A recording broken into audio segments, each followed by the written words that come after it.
ঠাকুর মা স্বামীজির শ্রীচরণে ভক্তিপূর্ণ প্রণাম জানিয়ে আজকের নিবেদন রানী রাসমণি স্বামী গম্ভীরানন্দ শেষ পর্ব। শ্রীরামকৃষ্ণ প্রথমে ভ্রাতার অনুরোধ সত্ত্বেও কালীবাড়িতে বাস ও অন্নপ্রসাদ গ্রহণ করিতে প্রস্তুত ছিলেন না, কিন্তু দৈববিধানে পরে উহাতে স্বীকৃত হন।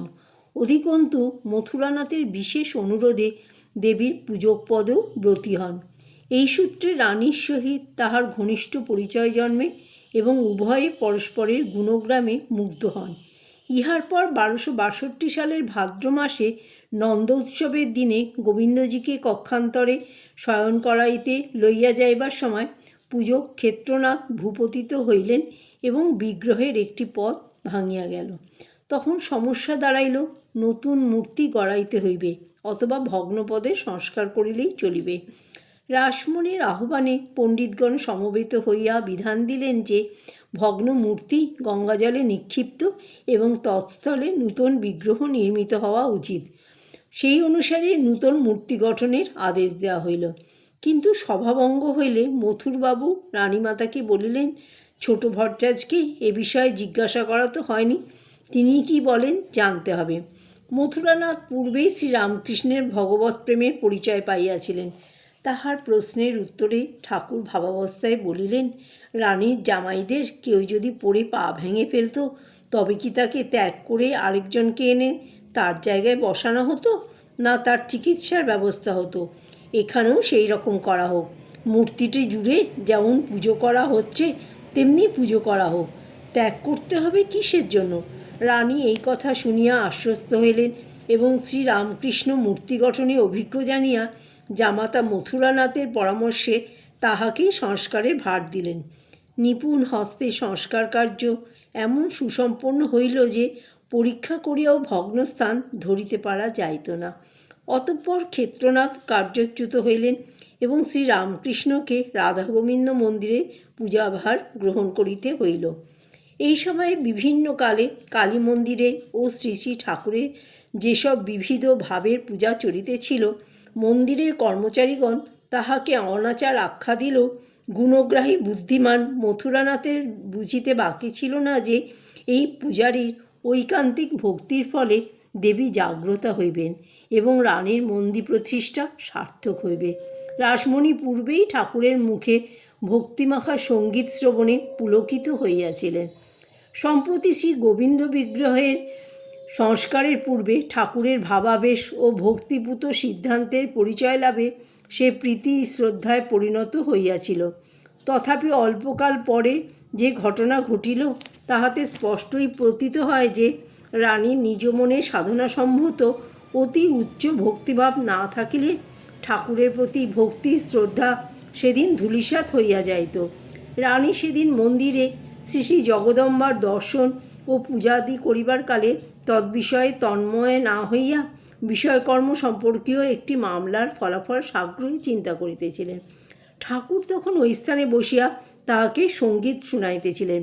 ভাবাবিষ্ট ঠাকুর তাহার মনের কথা জানিতে পারিয়া এখানেও ওই চিন্তা বলিয়া তাহার কোমলাঙ্গে আঘাতপূর্বক ওই চিন্তা হইতে নিরস্তা হইতে শিক্ষা প্রদান করেন। শ্রী শ্রী জগদম্বার কৃপাপ্রার্থী সাধিকা রানী উহাতে নিজ মনের দুর্বলতা ধরিতে পারিয়া অনুতপ্তা হইয়াছিলেন এবং ঠাকুরের প্রতি তাহার ভক্তি ওই ঘটনায় বিশেষ বৃদ্ধি পাইয়াছিল। এদিকে রানীর উপর প্রহার হইতে দেখিয়া মন্দিরে বেশ চাঞ্চল্যের সৃষ্টি হইল। এমনকি ভট্টাচার্য মহাশয়কে শাস্তি দিবার জন্য কর্মচারীরা শশব্যস্তে তথায় সমবেত হইল। কিন্তু রানী গম্ভীরস্বরে আদেশ দিলেন, ভট্টাচার্য মহাশয়ের কোনো দোষ নাই, তোমরা তাকে কেউ কিছু বলো না। মথুরবাবুও সমস্ত শুনিয়া শ্বশ্রু ঠাকুরানীর আদেশেই বহাল রাখিলেন। মন্দির প্রতিষ্ঠার পর রানী রাসমণি দীর্ঘকাল ইহধামে ছিলেন না।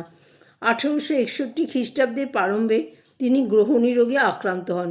তখনও দক্ষিণেশ্বরের জন্য কৃত দিনাজপুরের জমিদারি দেবোত্তর করা হয়নি। এখন উহা করিবার জন্য তিনি ব্যস্ত হইলেন। তাহার কন্যা চতুশ্রয়ের মধ্যে তখন কেবল শ্রীমতী পদ্মমণি ও শ্রীমতী যমদম্বা বাঁচিয়াছিলেন। ভবিষ্যতে সম্পত্তির অপব্যবহার বন্ধ করিবার জন্য রোগশয্যা শায়িতা রানী উভয় কন্যাকে দেবোত্তর করিবার সম্মতিযুক্ত একখানি ভিন্ন একরারনামা লিখিয়া দিতে বলিলেন।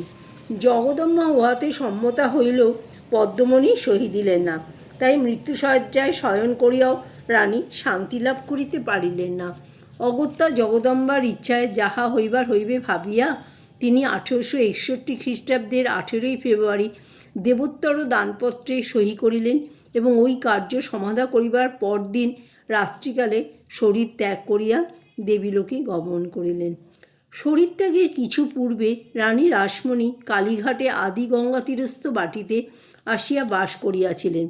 দেহরক্ষার অব্যবহিত পূর্বে তাহাকে গঙ্গাগর্ভে আনয়ন করা হইলে সম্মুখে অনেকগুলি আলোক জ্বালা রহিয়াছে দেখিয়া সহসা বলিয়া উঠিয়াছিলেন, সরিয়ে দে, ওসব রোশনাই আর ভালো লাগছে না। এখন আমার মা আসছেন, তার শ্রীঅঙ্গের প্রভায় চারিদিক আলোকময় হয়ে উঠেছে। কিছুক্ষণ পরে মা এলে। পদ্ম যে সহি দিলে না, কি হবে মা? কথাগুলি বলিয়াই পুণ্যবতী রানী শান্তভাবে মাতৃ করে মহাসমাধিতে শয়ন করিলেন। রাত্রি তখন দ্বিপ্রহর উত্তীর্ণ হইয়াছে। এইরূপ ভক্তিমতী নারীর জীবনীর পূর্ণ তাৎপর্য লৌকিক দৃষ্টিতে নির্ণয় করা অসম্ভব। ইহার কিঞ্চিৎমাত্র ধারণায় আনিতে হইলে আমাদিগকে শ্রীরামকৃষ্ণের বাণীরই অনুধ্যান করিতে হইবে। তিনি বলিয়াছিলেন, রানী রাসমণি শ্রী শ্রী জগদম্বার অষ্টনায়িকার একজন। ধরাধামে তাহার পূজা প্রচারের জন্য আসিয়াছিলেন।